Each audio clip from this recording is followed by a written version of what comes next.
Work is changing so quickly, right? When you think about your world of manufacturing and STEM and the space you're in, it's incredible the amount of innovation. I really see employers facing a lot of noise when they're really trying to navigate the idea of workforce development, talent pipelines. How do I know what people know? How is that measured?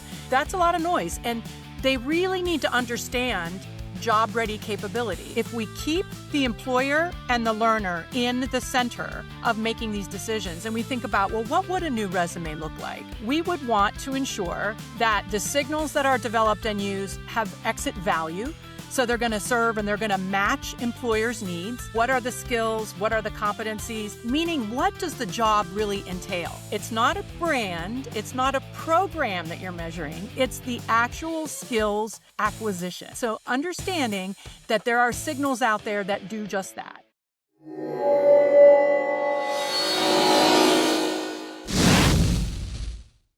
Welcome into the Tech Ed Podcast. I am your host, Matt Kirkner. Wonderful to have you with us. I've been on the side of the world of education for about 10 years. Prior to that, I spent my whole career in the world of manufacturing, and I've been on the education side about a decade. And even in that decade, we have seen tremendous change in the way the world looks at education, evolving degrees, different views of what degrees are important, what diplomas are important, how we establish competencies. It's been really rewarding to see that incredible disruption in the world of education. Lots and lots of factors playing into that disruption, one of which is most certainly the move toward credentialing and understanding that not every single competency has to be proven or validated by a degree or diploma. Lots of ways to show employers and others that we have certain competencies. One of the organizations that is absolutely leading on that front is an organization called NOCTI. If you're not familiar, you are going to be really familiar with NOCTI. I've known this organization for the better part of a decade myself, doing incredible work in the world of credentialing. And I'm so happy to welcome to the studio of the Tech Ed Podcast, NOCTI's Chief Executive Officer, Kathleen McNally. Kathleen, so awesome to have you with us. Oh, thank you so much, Matt. Awesome to be here. So, if we start with this, I mentioned in the intro that we're seeing this incredible evolution that's taking place in the way the world is assessing competencies, determining what we're able to do well and where that fits into the workforce. You've been at the center of that, for really forever. I won't even say for decades, but forever. A diploma or a degree was kind of that signal default of competence. You look at a want ad, you look at an ad on Indeed, and it's like, associate's degree required or bachelor's degree or master's degree required. Are we still seeing that, or are you starting to see in your position as the leader of NOCTI a morphing in terms of the surge that we're seeing in credentials? Tell us about that. You're absolutely right. In the last several years, it's really the pace of change around this phenomenon and what signals are really, being more present in the workforce development space is really shifting. If I may, I think there are three dynamics to look at for the labor market. First is that work is changing so quickly, right? When you think about your world of manufacturing and STEM and the space you're in, it's incredible the amount of innovation and the pace of that innovation, right? So that's number one. Number two, and you feel free to jump in here. Number two, I really see employers facing a lot of noise when they're really trying to navigate the idea of workforce development, talent pipelines. How do I know what people know? How is that measured? That's a lot of noise. And they really need to understand, job-ready capability. And so how do you do that in a good way? Lots of noise out there. And number three, the third dynamic is, from the perspective of the learner, of knowing that because the workforce needs are changing so quickly, you have learners trying to navigate that. And so they really need new tools, different tools, additional tools from the classic degree structure to really show what they know. I like to think of it, Matt, like Lego blocks. If you think about our learning and like your building, like if you watch little ones and they've got all these different Legos and stacking it up, there are different ways to create towers and whatnot. And I think we need to think like that in terms of skills being these little Lego bites that we can put together. What do you think? Well, I'll tell you, for an audience that kind of grooves on STEM. Obviously, we say we're securing the American dream for the next generation of STEM and workforce talent. If you can take anything and put it into the context of Legos, you are doing great in the world of It's STEM. a win. So let's start with that. I like, Kathleen, the way that you take all three of those angles, because I 100% agree. I mean, the world of work is changing at warp speed. We all know that. And in any misgivings or questions, I guess, that we have about that speed, it's being proven in real time as artificial Yes. intelligence, machine learning, changing technology, automation, affecting every single job. In fact, I was just looking at a study that was done by LinkedIn where literally 20% of the jobs that people have today didn't even exist in the year 2000, it said. So we're living in this world where the world of work is changing like crazy. Employers, you're exactly right. They want talent. They want people with certainly the soft skills and the workforce skills, workplace skills, if you will. That's important. But I also try to remind them on a regular basis, look, you can ask for those things. Yes, we all want people that'll come to work every day, stay off of drugs, be able to take a little bit of direction. But you know what? If we can get that plus people that actually have the skills that we're looking for when we're hiring them, that is way, way better to have both of them. You can't have one without the other, but we need them both. And then I agree. If you're an individual who is a learner, if you are somebody who's going to be, or maybe already in the workforce or is going to be in the workforce in the near future, you're trying to operate in this world of work that is changing. You're trying to establish with a potential employer or someone else that you have certain skills and competencies that maybe don't necessarily shine through a degree or a diploma or a certificate from a college or a university. They might, but maybe not. And so it's really, there's a lot of confusion across the board. So we're in this age now, I think, where employers are going to be looking less for, do you have a baccalaureate degree in such and such a discipline or an associate's degree? Those will always be important. Those aren't going away, but they're going to be looking for more, how do I assess whether an individual learner has the specific competencies that will add value to my business? So I guess a question would be, I mean, in answer to your question, I think you did great on that last question. I agree with everything you said. And then a question back to you, which is, where do you see that continuum? Are we going to move from an environment where employers are less worried about diplomas and degrees and more concerned about specific skills? Do those cross over? Talk about that a bit. Yes, yes. And thank you, Matt, for putting in sort of an analogy of like a continuum, right? If you think Right. about it like that as an analogy, and I have to share, I'd like to share with you just quickly. When I joined NOCTI NBS, which was almost 3 years ago, about 2.5 Okay. years ago, I still Yeah. claim to be new. I brought with me one of my ground rules. And one of my ground rules of working with my team was that, in the spirit of innovation and experimentation, you always think of it as yes and. Mm-hmm. Yes, and, right? So if you think of that and apply that to this idea of moving from degree first to skills, I do think it's a yes and dynamic right now. There are definitely, ways that degrees will serve, not only in, a substantial body of knowledge, but like persistence and so on and so forth. People really do grow and change and benefit from degree programs. That being said, I also see very much how skills as the new and powerful signal are really resonating in certain spaces. And I'll see if you agree. Absolutely in entry-level work where it's kind of like hitting the ground because the skills pay out so quickly and they're so necessary. And also in that technician level, the mid-tech level, the technical spaces, because it's so important, right? That not only are they coming to work on time and have durable skills, including AI literacy, by the way, they're also looking at, right, can you do what we need? Can you navigate? Can you program in CNC, right? That is bottom line. We have to know that you can do it. So if we can provide the space, a shared set of signals, right, that are verifiable, trusted, high quality, that becomes the currency that really speaks to the need. No question, the currency that speaks to the need. I think, you think about the technicians that you talked about, you think about people that are new to the workforce, entry-level skills, and I think even people that are deeper into their careers as we become more lifelong learners and recognize that technology is changing. You think about the manufacturing space, for example. Can't tell you how many people that I've talked to that are like, hey, we're seeing more and more robotics and automation come into the manufacturing space. I've been doing this for, in speaking for somebody else, I've been doing this this for 20, 25 years. All these young guns that are coming from the technical colleges or coming from the high school programs that are around this really emerging technology. They understand how to use it, how to program it, how it's gathering data, how to use the data. And a lot of the folks that are deeper into their careers are saying, I want to be able to do that too. So I think there's really all three of those aspects as technology changes, more and more individuals trying to sharpen skills and then prove to employers and others that they have that skill or that set of skills. I love that you talk about the yes and approach. Another way I say that sometimes is it's and not or.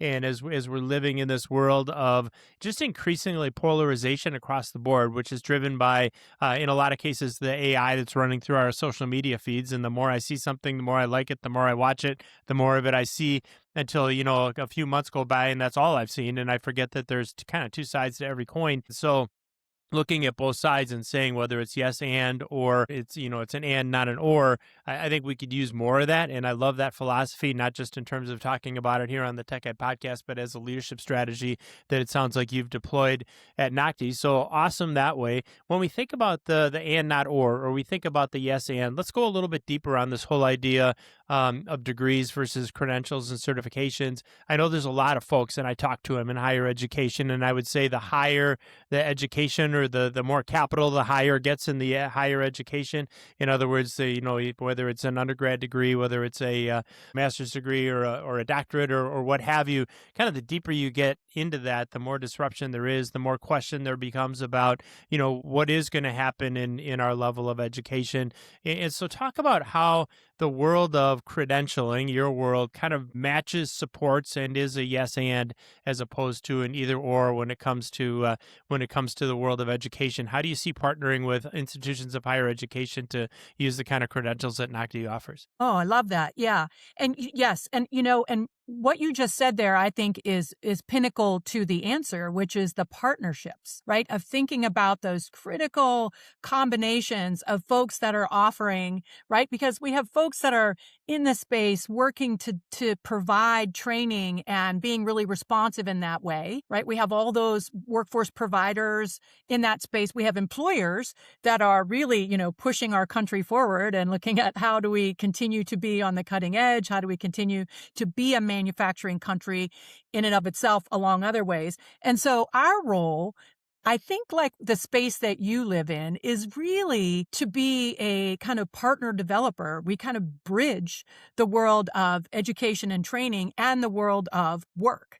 And truly, to do that, you want to think about lifelong learning as a continuous function, right? So people are never going to stop. It didn't used to feel like that, right? Historically, it felt like when you were done with school, you were done as an official learner. Whereas nowadays, like you mentioned, there are folks that are in the workforce that are like, wait, I want to do that. I want to upskill. I want to reskill, or maybe they have to reskill, right? We have relationships with folks that are in justice involved in their life, and so they have an opportunity to kind of redefine themselves. We have this wonderful partnership with Ivy Tech Community College System, and they have built-in opportunities, Matt, for them to learn manufacturing fundamentals and get their feet on the ground. Is that not exciting, right? So when we think about how does that work, it's around those true partnerships of saying, look, we're all bringing what we have to the table, and let's think about it in pathways. Let's think about it really serving the learner, and let's open doors. Now, where we come in, Matt, if I may, is the fact is that we have such a commitment to ensuring that the credentials that we stand by meet a certain level of quality. I'll tell you, and I think you would agree, there's literally reported over 1 million credentials in the space nowadays. So when you have all that noise, it's really a hard determination to figure out what really does serve the employer to be solid, verifiable. Yes, this tells me something and this is going to bring value. And how does it also speak to the learner so that it helps them navigate a career pathway? And that, I think, is a really important thing to consider when you're building these partnerships. Like, who wants to be about the quality in the process? Well, and as I like to put it, Kathleen, if we're talking to a whether it's a high school student, a technical or community college student, like the ones that'll be impacted in such a great way by the program you're doing with IB Tech, whether it's a university student, what have you, if we're looking at that student and we're saying there's a credential that we want you to earn and here's an opportunity, and if you earn that credential, there's a job waiting for you or a promotion opportunity or whatever waiting for you on the other side of that, and the student earns the credential and then there's no job, we've really just kind of lied to that student. We've wasted their time. We've taken money out of their pocket. To your point, millions of credentials across the workforce, just in the manufacturing space. In like technical colleges, there's over 900 different credentials that exist in that space. And you're absolutely right. There is a complete difference between, a lot of them are there for, companies that are trying to just sell a product or to say they have a credential to get funding. They've got their strategy. They can pursue that, but it really is about employers and students. As you mentioned, love that you mentioned Ivy Tech, by the way, my dear friend Patrick Rouse, who's doing some great things in the state of Nice. Indiana. And I've been super engaged with Ivy Tech over the years. So Patrick's Nice. doing great work. And I'm actually keynoting an event for him coming up in a month or so in Terrific. Indianapolis. So, yeah, so great things Yeah. going on at Ivy Tech. Tremendous respect for that institution. But you're exactly right. It is about the employer. It is about the student. It is about the learner. It's about making sure that the credential has some quality behind it, or a tremendous amount of quality, and is valued in industry. And that only comes when there's a robust and rigorous nature to being able to earn that credential. So super, super important there. I want to get on to when we talk about credentials themselves. Our audience is aware that I've been involved with an effort called Discover AI for K-12, where K-12 students are learning about applied artificial intelligence. NOCTI certifications embedded in that program, by the way, which is awesome. So one of the 12 experiences that the students can choose from is the FANUC Cert program, which of course has NOCTI Excellent. certifications, tied right to it. So certainly familiar with your work there. And we talk about students earning diplomas from a high school, but also creating what I like to call a competency portfolio. So in other words, it's not just that you have this piece of paper that says, I met this minimum standard for my state to be able to graduate. Certainly nothing wrong with that, something to be very, very proud of. But it's like, okay, you did that, but every student's high school journey looks a little bit different, and they're gaining these competencies as they go through. What do you think as we're going forward? Is the new resume just what degrees you earned, or how do we work things like NOCTI credentials and other ways of establishing competency into the new resume? Yeah, yes, love that. And so taking a look at if we keep the employer and the learner in the center of making these decisions, and we think about, well, what would a new resume look like? We would want to ensure that the signals that are developed and used, as you said, have exit value. So they're going to serve and they're going to match employers' needs. So what are the skills? What are the competencies? Meaning, what does the job really entail? It's not a brand. It's not a program that you're measuring. It's the actual skills acquisition for somebody, right? So understanding that there are signals out there that do just that. That being said, you look at that for the learner and you say, okay, imagine a resume that includes this idea of whether it's a digital learner's wallet, those are becoming really popular, employment records. So not only the skills that you might have, but what are the work experiences that come with you to a potential job, and how much that helps the hiring process. Hiring talent is an expensive game. And if we can help people to say, I'm going to show you what I know, and these are like work samples. I do have to say, Matt, we are really committed as an organization also to performance testing, which I think would strike your applied heart in a positive way, because, it's right when you're thinking about showing a program or showing a weld or being able to bend something, in a conduit, right? And you're showing these work samples. We are so committed to that also being the richness of somebody's portfolio, and Hmm. saying that this is showing, right? This is showing applied in action. And so can we continue to partner up and create these systems where people can have secure ways of showing these different digital evidence, right? Digital Hmm. artifacts, digital evidence, real artifacts, right? And really serving that up as this is what's showing what I can do, and it shows where I want to go. So I think all of that creates the new resume, as you said. Yeah, for sure. Well, to put that into context for a manufacturer as an example, because that's the space that I come from, and I know you're involved in many different disciplines. But think about a manufacturer that's hiring, whether it's a welder, whether it's a CNC operator, a robot operator, or a programmer, and having not only the fact that this person went to a certain college or went through a certain high school program, but here are the list of competencies that they learned specific to that endeavor. So specific to robotics and automation, and they understand macros and jogging and end of arm tools and frames and all of these how to operate a teach pendant, how to program in a certain language. I mean, all of these different competencies. And so now you're hiring somebody that doesn't just have that diploma or that degree, super important, but also, hey, these are the specific skills that this person has, and here's the proof of that. And whether it's a competency portfolio that shows that, all right, here's this robot program that I built, and take a look at this. Maybe the employer sees a video of that, or they see the certification itself.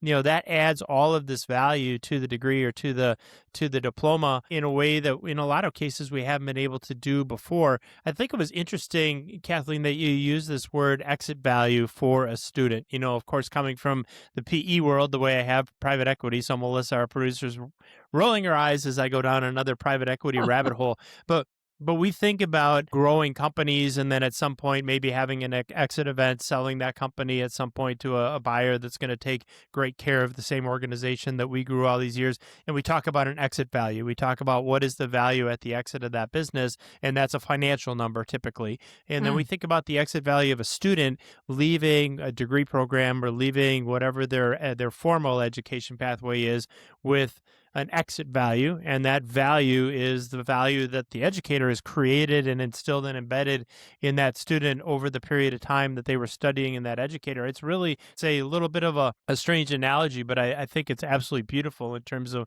thinking about how we're nurturing and creating and adding value to the student over the course of a journey and creating additional value in that person inherently than they had when they entered whatever our institution of education is or was. So love that analogy as well. And so using credentials to do that. And I want to take for a moment for any of our listeners that maybe we've had your colleague Ann Gilchuk on, by the way, in the past. Ann is a great friend of the podcast, wonderful human being. And she has gone through and kind of walked through what NOCTI is and the different types of credentials and so on. And we'll link that episode up in the show notes too for folks if they want to go back and listen to it. But before they do that, give us just the quick 1 or 2 minute elevator speech on NOCTI, the credentials you offer, and so on, to give our audience a little bit of a context for this. Oh, sure, absolutely. And Matt, if I could add something to that, I love that idea that you were saying about the value, the exit value for the learner. And I do think it was your idea, not mine. And I do think that building on that, it can be helpful for folks that are really trying to navigate the landscape of like a million credentials, of also looking at, so what is the level of data that's produced and that accompanies this signal, right? So you want transparency in a credential. Like, folks can, like you said, they can earn a digital badge for shopping at Target right nowadays. Like it's just, this is the whole landscape, right? So understanding and also really holding your credential providers to task in terms of the level of data that serves not only the employer for the value, but the learner for the value, because that is right? It's part of how we learn, and we need feedback, we need data, we need to understand strengths and challenges. And so I just wanted to put a plug in for the level of data that's built into credentialing that can be really powerful. Right. Yeah. Absolutely. Well, yeah, tremendous amounts of data. And you think about, in a lot of folks, and we'll get into this in a little bit more detail, but they don't recognize that we've got all kinds of questions in the world of credentialing if we're trying to establish that an individual has specific skills about, how do we determine what those skills are or should be? And then how do we assess whether or not they have them?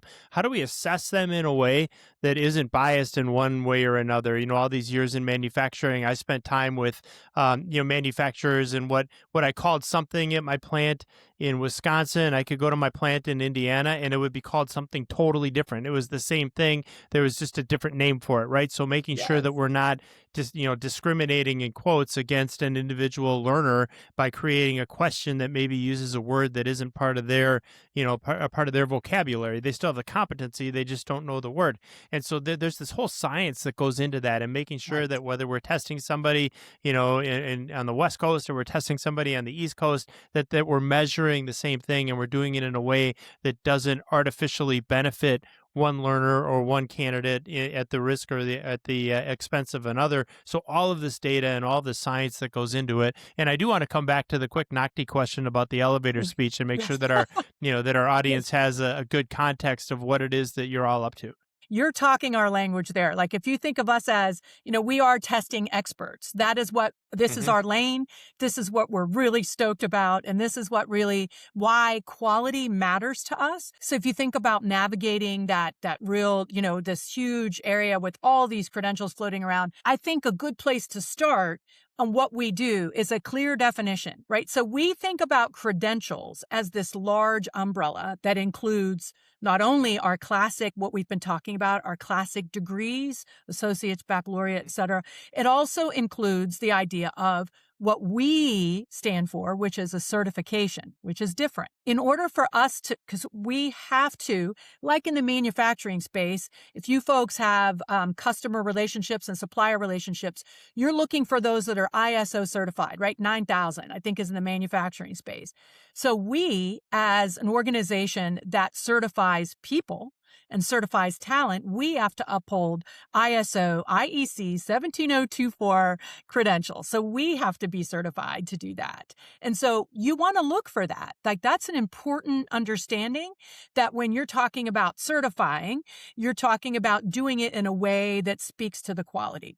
And I think, if I may, there's four quick tests that someone can use to say, okay, this is that we're talking about NOCTI and NOCTI business solutions.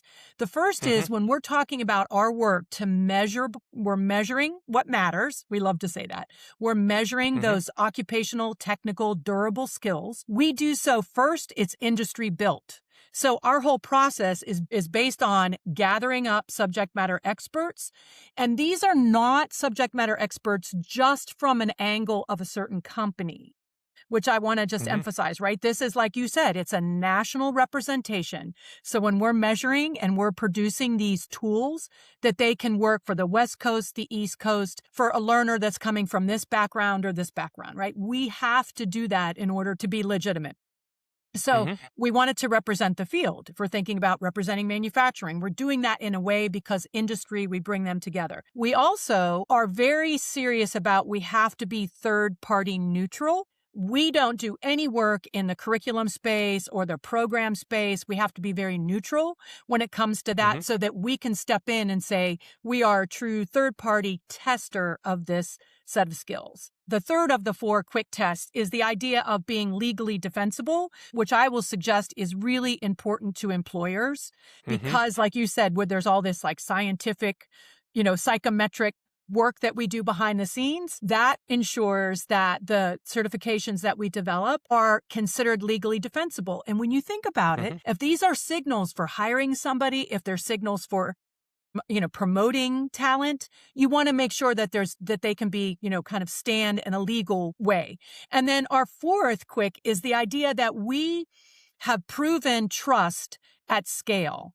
The fact that we do this and we're very impartial about it and we're very consistent because of the ISO certification that we have to use, it really creates a trust across the country. So it becomes a consistent measure of the employability, the technical, the occupational, and the durable skills. So that's why we take it so seriously. And I'll have to say, Matt, ISO certification for us is not a picnic. If you're familiar from the Hmm. manufacturing space, it's really a heavy lift, but we just think it's so important in the process that we use that we stick to it. Absolutely. Well, and any of our manufacturers, and really any organization that's listening that is living up to ISO standards, I mean, they're certainly aware of how it works, right? ISO create a standard, right? And it's a third party standard. And in the same sense that learners have to be able to comply with the standards that NOCTI is promulgated with help from industry and input from industry. NOCTI and any certifying body that's ISO registered has to do the same thing. So ISO promulgates a standard. You've got to live to that standard. You have to have systems in place that make sure that they comply. And oh yes, by the way, for anybody that's been through an ISO audit, and I've been through hundreds, you also have an auditor that comes in and ticks and ties to make sure that you're doing what you say you're doing Right. and that you comply with that standard. And that's the way you keep your certification to whatever that standard is.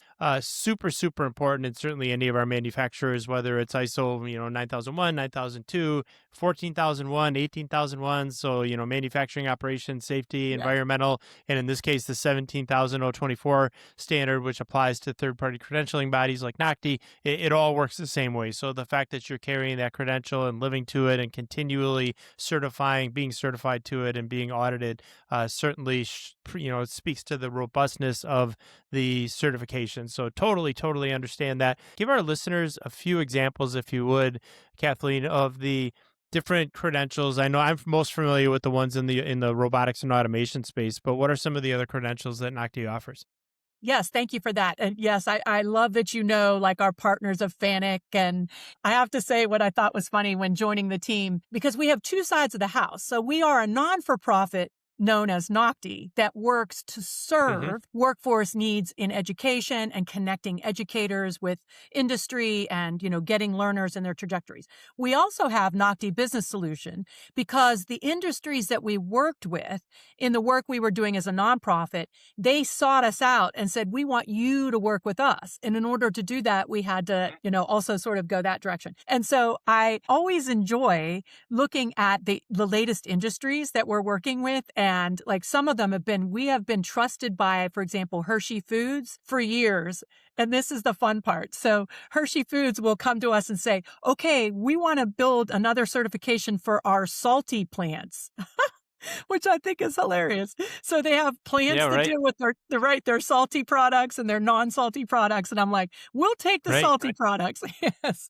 Right. Uh, Sweet and savory. Absolutely. Sweet and savory. You're exactly right. So when you asked about what spaces we play in, we can say with pride and with confidence that we literally develop credentials, actual certifications across all federally, identified career clusters. So, our footprint in manufacturing, in advanced manufacturing and supply chain with our relationship with MSSC. We also play in construction. And then when you think about other really high demand areas, we are working in healthcare and human services and education and public safety. And the list goes on because we're really focusing on job ready. We're focusing on professional levels. And when you look at it through an occupational lens, that means it can serve secondary learners or high school learners. It can serve post-secondary or community college or technical college, right? And then you can also work with, as you said, folks that are already in the workforce that are looking to reskill or upskill. So these become such an important connector and such a great benchmark tool for learners at any point in their trajectory. That's why it's so exciting. The work just continues to grow and change. And of course, one of your favorites, the applied AI world, is fascinating to us. So thank you for the work you're doing there. And so thinking about AI literacy, even if you think about like an entry point of AI literacy, right, Matt? Because I know it's a lot more than that. That literally has already anchored as a durable skill. So thinking about our role of coming in and partnering to say, how can we help people with signals to say we bring AI literacy to our workforce table, right? So it just continues to be an exciting time to be across the whole cluster landscape. Well, let me pull together a few things that you just mentioned in that last answer, Kathleen, because I think, well, to bring some of this full circle, you mentioned MSSC, so the Manufacturing Skills Standards Council, and your work with MSSC. Anybody who's had the opportunity to interact with, certainly Neil Reddy, who leads that organization now, his father, Leo, who's, I believe, still the chairman and founded MSSC. One of my favorite stories from the last 5 years, and if you know Leo, right? Do you know Leo Reddy? I do. And Neil, yes. Yeah, Neil and Leo. Leo, by the way, we did a podcast with him, which was incredibly popular, talking about not his work in the certification and credentialing area, but talking about his time before that in the State Department. He actually ran the NATO desk for 4 different presidents. Just a phenomenal background. We did a whole podcast about that. But Leo is a very close friend of mine. And summers in Wisconsin, where I live, and so we get together and have every summer for the last several years. I was sitting out on his deck, and this was probably, I think it was a year and a half ago, give or take. And we were just enjoying, kind of mid-afternoon sun. And I said, Leo, what's keeping you busy? And Leo's answer was, Matt, I am learning everything I can about artificial intelligence. I'm fascinated by it. And what I haven't mentioned yet is that Leo is, I think, 91 or 92 years old, right? Yes. So Yes. Leo, he's lived an incredibly full life, continues to be absolutely full of energy. And here's this gentleman who's in his early 90s, and we're having a conversation about artificial intelligence. And he's like, if this is going to change the world, I want to know about it. And so to your point of reaching learners at every level, at every age, and it's not just high school or technical college or university students, but literally anywhere on the continuum all the way through retirement, there's tremendous value to continuing to learn, and not just continuing to learn, but to validate and to be able to establish with another individual what competencies you have. I just love telling that story because you brought up MSCC, right? And then it tied perfectly into the fact that you're doing this across the employment spectrum. Are there certain aspects or certain areas that you see growing faster than others, or any emerging demographics, if you will, within the world of credentialing, where you're seeing activity that maybe you weren't seeing 5 or 10 years ago? Well, one of the things that's really prevalent and that we have carefully thought about how to leverage well is the world of micro credentialing. And so kind of back to that Lego analogy of like, okay, if folks are, for example, we're working with this great group of HVAC talents, and they say, well, there's a substantial set of skills and understandings for like a classic industry, entry point for HVAC. And then they're talking about, but they want us to know something like this that's almost like the cherry on the sundae. It's like this specialty. And if I can bring that to the table. And so that's a perfect opportunity to think about micro credentialing. It's shorter, it's more flexible, so in terms of design choices, we're seeing a lot of interest there. Industry 4.0, adding to that. What I found was also interesting, Matt, that I am particularly interested in, and I love Leo Reddy for his feistiness about learner, right? As a learner, he is like the epitome of a lifelong learner. Yeah. Totally. Just admire the man just down to my feet, my toes. That being said, I've noticed, for example, that when communities are going to, for example, a data center is going to move into a community, they are looking at the ripple effect, the workforce talent ripple effect of like, okay, so a data center is coming in. What do we need to be ready for in terms of preparing workforces? And what we're finding in terms of the certification and credentialing space is the idea of what I'd like to call integrated positions. So like you may start out and you may say, okay, I have a background in industrial maintenance, for example, and yet they want even more emphasis in like the electrical world, right? So it's that combination of what would be considered classical industries that are now kind of building together to be this integrated world. And I have to say, my appreciation stems from way back when I was trained as a mathematician. And then I had the opportunity to teach in a career technical education system. And I didn't have any idea, Matt, I'm almost embarrassed to say, that when I started as a young learner, I didn't realize if I would do it over again, I'd be there in a heartbeat. Because as a mathematician, I was like, oh, look at this, right? I worked in foundries, I worked with ultrasound, and I was like, this is the way to bring life to learners, right? Especially in the world of mathematics and design thinking. And like, if you think about all that. So when you think about and you ask us like what's new and exciting, it's definitely those integrated moments. And I think we can serve them really well through micro credentialing, right? Transparency in our data with our digital badging, all that stuff. So many things that kind of occurred to me as you were going through that last answer, Kathleen. The first one on the mathematician side, so awesome. We had Jordan Ellenberg, who actually wrote How Not to Be Wrong. We'll link that episode up in the show notes as well. Love it. And so he's a world famous mathematician. He was an advisor to the show Numbers, which if you're a math person, I'm sure you loved back in the early I zeros, right? So Yes. he was actually a script consultant for Numbers. Just a fascinating guy. And he talked about, when I asked him how do we make math interesting for students, and it really kind of speaks to what you just said.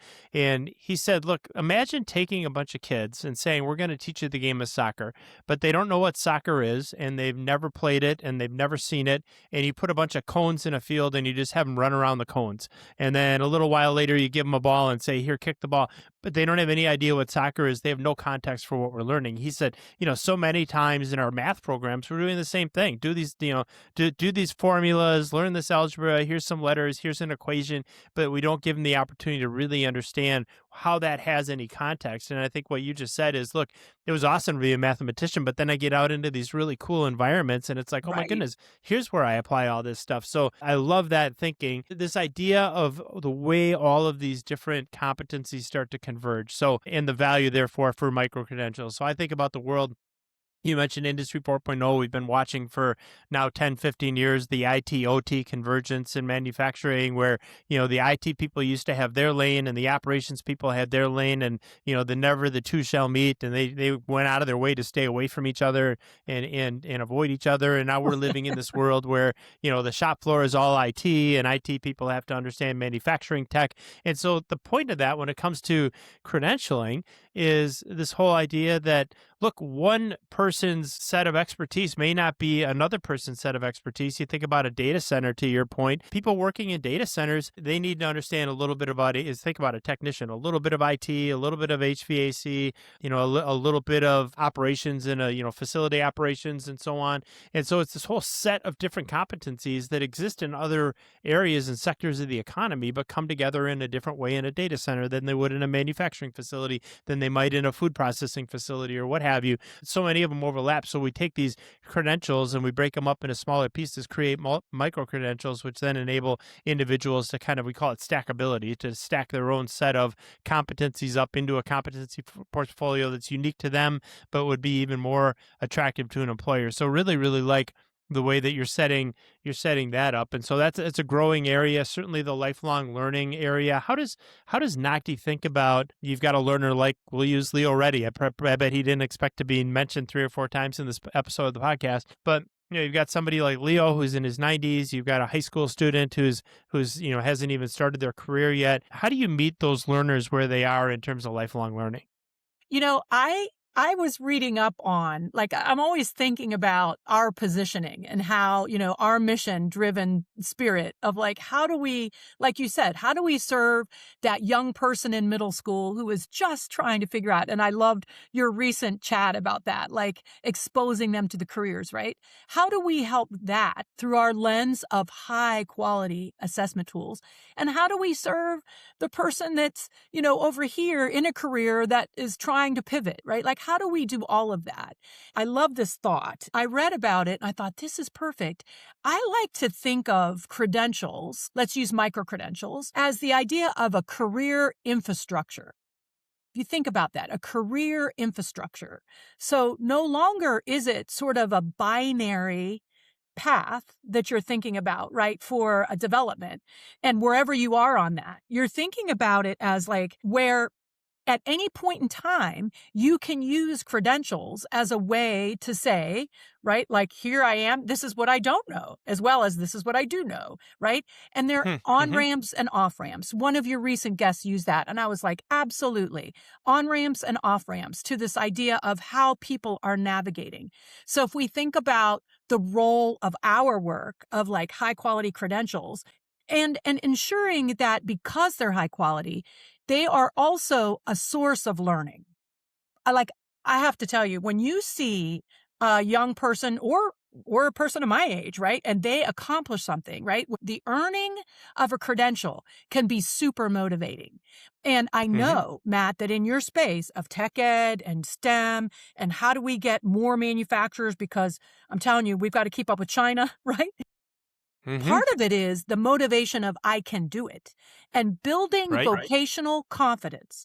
Building vocational confidence is part of that secret. It's part of that. And in order to do that, learners need an opportunity to have proof and to show, right, that's like, wow, right? So it might be a smaller micro credential.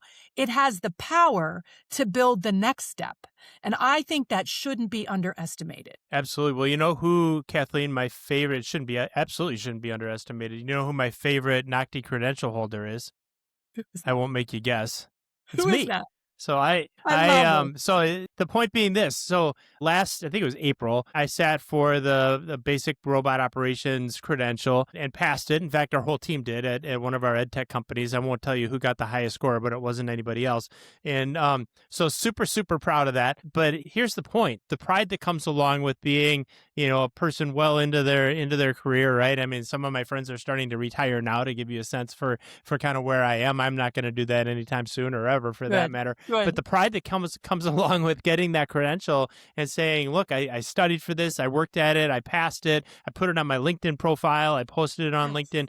I think you're exactly right, that it doesn't matter how deep you are into your career. And you said you could be a young person or a person like you. I think you still are a young person. So certainly have the energy of one without question. But that is just, to me, a really, really good point, that it doesn't matter how old you are. It doesn't matter where you are in your career. You can learn things. They'll make you more effective in the job that you have. My NOCTI credential certainly has for me, in terms of being able to speak more fluently about industrial operations and robotics and automation, and the FANUC platform for that matter. Big fans of FANUC here, as you know. So really, really cool and heartwarming and exciting thing to earn a credential from NOCTI. And so proud to be able to say that I have one. I earn mine in the workplace, right? But people also earn these in the world of education. I know we've got, as you know, a lot of educators listening to this program. One of the questions we get most often is, so an organization like NOCTI promulgated this credential. I want my students to earn it, but I have to kind of figure out how I align my coursework with the credential, or the credential with my coursework. For folks that don't work in education, starting a whole new course in a high school or a technical college or a university isn't impossible, but it's a pretty heavy lift. What advice do you have for educators that are hearing this and saying, I want to use these, but I'm not sure how to make that work? Yes, Matt. Appreciate your description of that dynamic. And absolutely. And we have really, really great customers in the education space out there that we just love talking to and cheering on and figuring it out. And I will say my first piece of advice on that is thinking about it because they're so dynamic and so important for the learner, right? If you keep that front and center, the first piece of advice is to think about it in an embedded way. Credentialing isn't just for like the end of the path anymore. You want to think about it in terms of really having a whole systems approach, like benchmarking and practice, and right. And because that is literally the way teaching and learning is literally the most effective, right? Thinking about it as a tool for teaching and learning. All systems will have programs of study that says that this identifies, this is what we're supposed to be teaching, et cetera. So we have, because we must, as ISO, we have our public-facing blueprints, which are great tools because that's what our industry subject matter experts had determined is necessary to include when you're talking about assessing these skills and knowledge. And so that becomes a powerful tool for any teacher to take a look at that and say, how does that align with our programs of study, and how can I embed that so that as I'm going through this, these learners are ready to take this, ready for success on this certification. So I do think right out of the gate, I would say, think about it as an embedded instructional tool. And it also, because ours come with a deep level of data, I just wanted to emphasize that again, because I think it's really important when you're talking about as a teaching and learning tool. Students can look at their competency level data to say, oh, this was something that I might need to revisit, or this is something I need practice on, or this is something that out of the gate, for example, I am number one on safety, when they talk about that, but then here's this area that I need, right? They, in the process of earning a credential or certification or their testing process, they receive that level of data. And that's important from a learner's perspective. And it's also important from a program improvement perspective. So teachers can be ready for that and say, okay, these different student groups are coming through my program over a couple years and you start to see trends in your data, that tells you something. That tells you where you Hmm. might recalibrate how I address a certain set of skills. Yeah, it makes perfect sense. And the whole idea is that you don't necessarily have to blow up your whole course. You don't have to say, well, we need to wait for 5 years for our next DACOM or our next opportunity to change our curriculum or our syllabus or our course sequence for a certain degree program or whatever you want to call it. There's all kinds of opportunities to look at the competencies and within the standard or the credential itself, the competencies being taught in the course, and then finding opportunities to align those. And I've seen that done hundreds and hundreds of times. Point being that regardless of what level of education or what part of the education space you're in, there are ways of doing this and making it happen if you want to bad enough. So we've talked now about, all right, I'm an educator. I want to implement these credentials. I get it. I'm a student. I understand.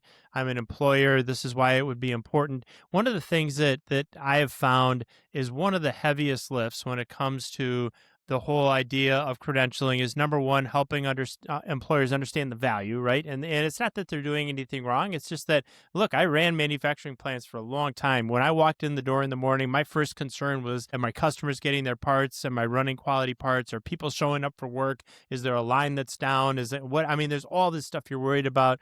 How you advertise or how you recruit a student with a specific credential. You're really not spending a lot of time on that.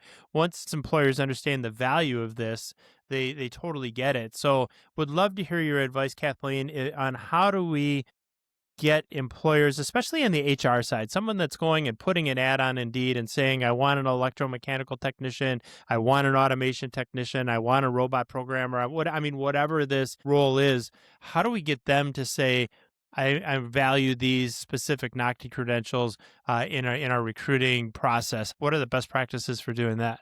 Yeah, that's a great question, Matt. So, yeah, from an HR perspective, right? Thinking about because they have a role that they can potentially gatekeep, that they have a very important role when you're talking about bringing in talent and figuring that out, right? So, my advice would be because our whole system starts with asking the question about what skills. What skills are you looking for when you're talking about hiring this talent? It's not a brand, right? It's not a program. It's a set of skills that you're looking for. And then the next question is, okay, so how do we verify that? So the encouragement would be to think about the opportunities that you have out there, the tools that you have out there that are true third party, that are truly industry developed, because you want to have that, right? You want to make sure it's anchored in, Hmm. because if it's truly done that way, the return is that it reduces your risk of a hire that doesn't fit because the skill sets Hmm. don't match, right? It's not Right. that idea of like, right? And so if you come at it from a skills perspective, you're going to advertise that way. You're going to ask your questions in that way. You're going to test in that way. We have lots of employers that use our credentials as a hiring tool. Like they come in, Hmm. they're like prior learning or pre-employment, and they're like, hey, I just want to know, where people are in their, right? Can they run a CNC? Like, what is it that they're coming to the table with? So yeah, all of that. And then the idea of partnering with around that idea. So HR folks having those relationships with their educator partners in their community, understanding, right? Workforce partners, our workforce boards, those structures that states have created to help navigate that, I think is a Sure. great place to kind of be at the table with those folks and understanding the job requirements, right? Translating. So often our role is we literally become translators of like understanding job requirements and then translating that to measurable competencies. And then how do we help do that? What does that process look like? And then encouraging HR folks and their teams to think about credentials across their whole spectrum. Not only do you use credentials in hiring, but you use them to upskill and you use them for advancement and mobility and like seeing them as those really flexible, right? They become these tools that really help you and help grow your people, grow your team. Because as you said, and early on, Matt, teams are going to need to be agile in growing. People, right? If you stop with that mindset of like, I don't need to learn anymore, that's a hard road to take. And the end is going to come abruptly, and it's not going to end well when as soon as you say I don't need to learn anything. And it's just surprising how many people are in the workforce that say it's not important. Lifelong learning isn't important. I have this job, they pay me well, and it's like, well, that isn't going to last forever. I think a lot of folks in the workforce recognize that, but there are still some that don't. Kathleen McNally, the Chief Executive Officer of NOCTI, is our guest. Time for two more questions we ask every single guest here on the Tech Ed podcast. And we're going to start with this one. I'm sure we've talked a lot about education, Kathleen, and we've talked about your view of how we build competencies, stackable credentials, so on. Is there something about education that you believe that might surprise our audience a little bit? What an interesting question. And I don't know if this would surprise people from my viewpoint. I mean, my close circle would know this about me, but, and I think it was early on, just as a learner myself, I really saw such deep value in understanding that an educational experience should include the voice of the customer. If you think about it, all the work we do, right? The Tech Ed podcast, credentialing, like all of right, our channels for connecting with people Right. and moving ideas forward really are much better centered if you have the voice of the customer involved. And I feel like that was so missing in education, so missing. And there are now innovations and experiments going on where the voice of the customer, right? So students as young as in elementary and middle school really having and bringing their joy of a learner and their needs of a learner and vocalizing it as part of design thinking for how do we move this education system into a place, because if the learner isn't connected, engaged, and ready, it's not going to land. So like to me, it feels obvious, and it's never obvious in terms of that. That hasn't been, I think, a dynamic in education that's gotten its due. Right. No question. So the voice of the customer being the voice of the student, listening to the student themselves and recognizing what's important to them and what they value and making sure that the world of education matches. I love that. Love that question. Speaking of the voice of the student, we're going to take you back to your time as being a student and all the way back to when you were a sophomore in high school. And again, it's a question we love asking every guest, Kathleen, on the Tech Ed podcast. And if you could go back to that time in your life and give yourself one piece of advice, what would it be? Oh my goodness. Well, aside from Melissa, may understand what I'm saying. Aside from getting a better hairstyle, I'll put that aside. So my 15-year-old self, I think because now that I'm my age, right, and I'm looking at the amazing, as we talked about, the amazing pace of innovation and change, I feel like it would be like, you don't have to feel like you have to have the answer all the time and quickly. As a student in that lockstep method that you talked about, we are often like the education system expects students to kind of study a little minute, right, finite piece of information and then have an answer. They take a test or they take a quiz and they have an answer. And so in your mind, you're like, how do we wrestle with the big understandings? And if we have these, right, things that are coming at us that, the gray space. I love the gray space, Matt. If you can think about that, to me is where the juiciest innovations are, between the things that seem obvious and the things we don't know, and you start blending those together. So as a 15-year-old, I feel like if I could tell her and say, it's all right not to have an answer quickly and right away, sit in the gray space and notice and listen, observe, and you'll get it. No question. Some of the most important questions that I've had to answer in my business career, which now spans 3 or 4 decades, they're things that the answers can take literally 18 months, 2 years, whatever, to kind of finally rise up to the top and make sense. And so there's so many of these challenges that we deal with in, what we call real life, whether that's our personal life, our work life, what have you, that takes some time to figure out. And you're right. We're conditioned as students to always have the perfect answer to the question every single time. I will tell you, despite that advice that you would give to your to your 16-year-old self, Kathleen. You did have pretty much the perfect answer to every one of the questions that we threw at you today. So all of that conditioning must have worked pretty well, but certainly appreciate the idea that we need to take some time on some of them. And maybe you'll come back in a year and a half after having thought about a few of those and said, hey, I need to add this. It didn't occur to me right out of the blocks, but super fun to have you on. And I really appreciate you spending some time with us here. Kathleen McNally, the Chief Executive Officer of NOCTI. Thanks for being with us. It's been such an honor. It's been such an honor, such a pleasure. Thank you, Matt. Thank you, Melissa, for the opportunity just to share time and to share space and to really wrestle with the important ideas. And so we appreciate all that you do. Important ideas indeed. We covered a lot of them on this episode of the Tech Ed Podcast with Kathleen McNally. So much fun to talk about credentialing, to talk about how we determine whether or not students have, or individuals, learners, candidates have specific competencies and abilities. Such a wide range of different credentialing that NOCTI is doing. So had so much fun on this episode of the podcast. Mentioned the show notes a number of times. We'll link all kinds of stuff up there. We do, of course, have the best show notes in the business. You will find those at techedpodcast.com/McNally. That is techedpodcast.com/MCNALLY. When you are done there, go check out all of our activity on social media. You will find us everywhere. You'll also find us on Facebook. You'll find us on TikTok. You will find us on Instagram. You will find us on LinkedIn. Wherever you go for your social media, you will find the Tech Ed Podcast. When you do, reach out and say hello. We would love to hear from you. Can't wait to see you all next week on the next episode of the Tech Ed Podcast. My name is Matt Kirkner. I am your host. Thanks for being with us.